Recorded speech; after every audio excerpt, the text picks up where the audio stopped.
All right, we got some breaking news that came out just at the top of the hour, and it is this document in which the special counsel's office has made a request to the judge in the indictment of Donald Trump, in the case against Donald Trump, for a protective order for the documents, the discovery of the documents that are required that they hand over to the defense. Here's the gist of the argument. It's several pages long, but the government writes to the judge. On August 2nd, the government sent a proposed protective order to counsel for the defendant.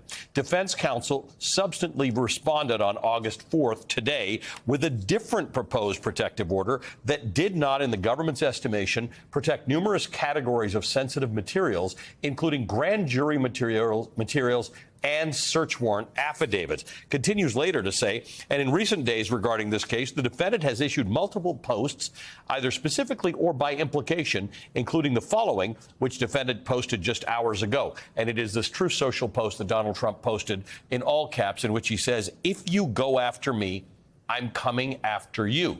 The government continues, if the defendant were to begin issuing public posts using details or, for example, grand jury transcripts obtained in discovery here, it could have a harmful, chilling effect on witnesses or adversely affect the fair administration of justice in this case.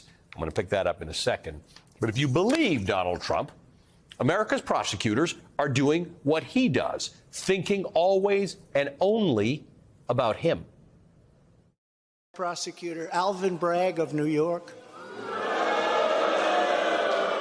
who campaigned on the fact that he would get President Trump. District Attorney in Atlanta, who is doing everything in her power to indict me. A special prosecutor named Jack Smith is only looking at Trump. Okay, let's evaluate that for a second. The day Donald Trump was indicted, the Attorney General, Merrick Garland, was at a community block party in Philadelphia for the National Night Out Against Crime. Yesterday, the day Donald Trump was arraigned, the Justice Department announced 6 guilty pleas in a horrific case of racist police abuse in Mississippi. The Department of Justice has 115,000 employees. 3 of them were representing the government in the case against Donald Trump. The Manhattan District Attorney, Alvin Bragg, has been busy working on multiple cases, including the indictment of a New York pedicab driver for bribery and multiple indictments in different murder investigations. The Trump case is just one of many that his office is working on, and it's one of many very similar cases that he's prosecuted. In Georgia, where Fani Willis is expected to announce charging decisions in her investigation into efforts to overturn the election in that state, she told reporters yesterday, as she was at an event at an Atlanta technical college, that her office has 380 employees and is managing multiple high-profile cases at the same time. These prosecutors are not like posters on Twitter or whatever it's called now. They're not interested in a media battle with Donald Trump. They're professionals who want to win cases in court, and to do that, they have to convince a jury beyond a reasonable doubt. The special counsel, Jack Smith, has brought an indictment against Donald Trump for his actions leading up to and including January 6th, which means that Jack Smith and his team believes that they can successfully convince a jury beyond a reasonable doubt of the facts in that indictment. This is too big and risky a case to wing it. And for a practitioner's view of making a charging decision, joining us now is Mimi Rocah, District Attorney for Westchester County, New York. She previously served as an Assistant United States Attorney in the Southern District of New York and is a familiar face to all of us. Mimi, nice to see you again. I want to just go back to this thing, this request for a protective order that the government has asked for. There's always a protective order in things like this to say that when you get discovery, you don't get to go and post it and talk about it and do things like that. What's the connection between what the government wants and Donald Trump's post in which he says, if you go after me, I'm coming after you? Hi, Allie. Great to see you. Well, clearly, the special counsel is concerned about the charged defendants' interference, attempts to tamper with potential witnesses. And we heard the judge explicitly warn Mr. Trump about this in a way that was quite above and beyond the standard warnings about not committing crimes. It's a warning that I've heard most often in organized crime cases and cases where there's specific sort of evidence of attempts at tampering already. And I think that they're concerned, grand jury testimony in particular is the testimony, the record of what witnesses would be testifying at trial.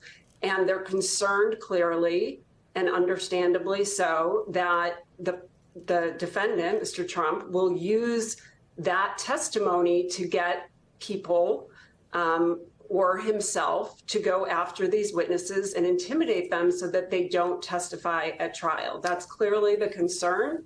And it's, again, understandable. What do you make of his demeanor in court yesterday, where he seemed to be listening to the judge and calling her Your Honor, the judge magistrate, and she admonished him very specifically. She didn't make any reference to him, but she did say, you know, you're not allowed to mess with witnesses. You're not allowed to intimidate people. It seemed like she went one step farther than what would typically happen in this case to sort of say to him, you're going to get in trouble if you try this stuff. Yeah, and I mean, look, judges do that a lot. They don't do it often in sort of white collar fraud cases like we're seeing here.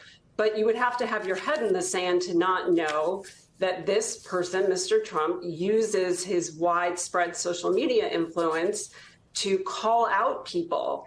And that is something a judge has to take into account. And while those may not be crimes in and of themselves when he does that, as he's done many times since 2016, it can be a violation of a court's order, and judges take that very seriously. And the more clearly you warn someone about that, they should be on notice. That's the fair thing to do. And then also it's more likely that the judge can fairly impose some kind of penalty if and when it happens again. What's your this conversation that I was initially going to have with you about the idea that Donald Trump would like his supporters to believe that prosecutors get elected and think about Donald Trump from morning to night? You have been a prosecutor in a number of different places, and now you're a district attorney. You got a lot of stuff you got to do. Your electors, your people who vote for you, actually need you to keep their communities safe. Maybe some of them are concerned about Donald Trump. Maybe some of them aren't. Yeah, and look, I mean, I can speak from personal experience. I've publicly stated this before. We did investigate some conduct connected to Mr. Trump and the Trump Organization in Westchester County, because whether you're a local prosecutor or a federal prosecutor, you're looking at the jurisdiction over which you have authority and saying, is there a harm to my jurisdiction, to my community, whether it's, you know, physical harm or economic harm or deceit. And you examine those facts and you decide, do these facts constitute a crime, and is it a crime worthy of charging, and can I prove that crime?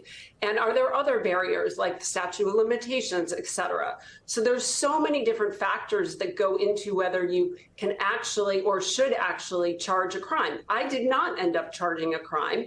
And, you know, I think that's an important point for people to know, because I have been an outspoken personal critic of Mr. Trump as president, but that doesn't mean I'm going to go charging him with crimes that are not chargeable or worthy of charging or able to be proven in court.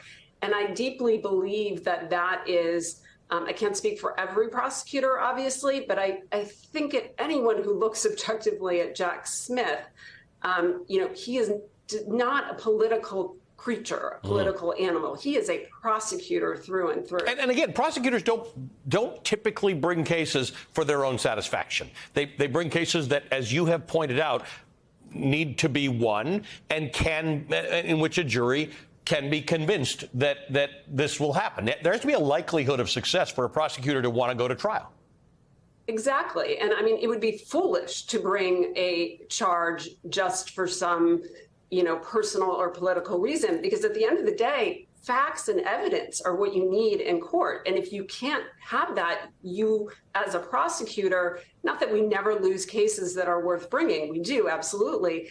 But there's a difference between losing a trial that was, you know, admirably charged and brought, and, you know, juries decide what they decide, versus bringing a case that you clearly never could prove and shouldn't have brought in the first place.